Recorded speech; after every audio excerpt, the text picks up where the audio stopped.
દહેજના મુલેર ગાંધારથી ડેનવા ગામ કોસ્ટલ વિસ્તાર તેમજ ભાડભૂત બેરેજ પ્રોજેક્ટથી કાસવા સમની ગામ સુધી કોસ્ટલ વિસ્તારમાં અધિકારીઓ તથા મરીન કમાન્ડો દ્વારા કોસ્ટલ સઘન પેટ્રોલિંગ દહેજ ભરૂચ દરિયાઈ સુરક્ષાને ધ્યાનમાં લઈને મરીન ટાસ્ક ફોર્સ દ્વારા દહેજના મુલેર ગાંધાર ગામથી ડેનવા ગામ તેમજ ભાડભૂત બેરેજ પ્રોજેક્ટથી કાસવા સમની ગામ સુધી કોસ્ટલ વિસ્તારમાં અધિકારીઓ તેમજ મરીન કમાન્ડો દ્વારા સઘન કોસ્ટલ પેટ્રોલિંગ દરમિયાન ચેકિંગ હાથ ધરવામાં આવ્યું હતું। ગુજરાત રાજ્યમાં દરિયાઈ સુરક્ષાની અતિ મહત્વપૂર્ણ કામગીરી સંભાળતા કોસ્ટલ આઈજીપી શ્રી માલ સાહેબ તથા મરીન સેક્ટર કમાન્ડર અને પોલીસ અધિક્ષક શ્રી એસ.જે. પરમાર સાહેબ નાઓના માર્ગદર્શન હેઠળ મરીન સેક્ટર લીડર અને નાયબ પોલીસ અધિક્ષક P N. Kharadi, marine team leader police sub inspector S N. Chaudhary, marine team leader police sub inspector L P. Charel તથા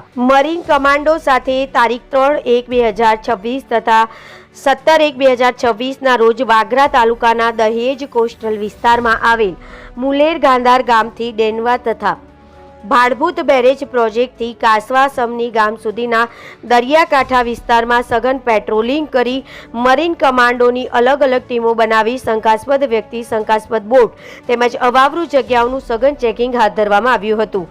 reporter Mehul Parmar, BN news Gujarati, દહેજ।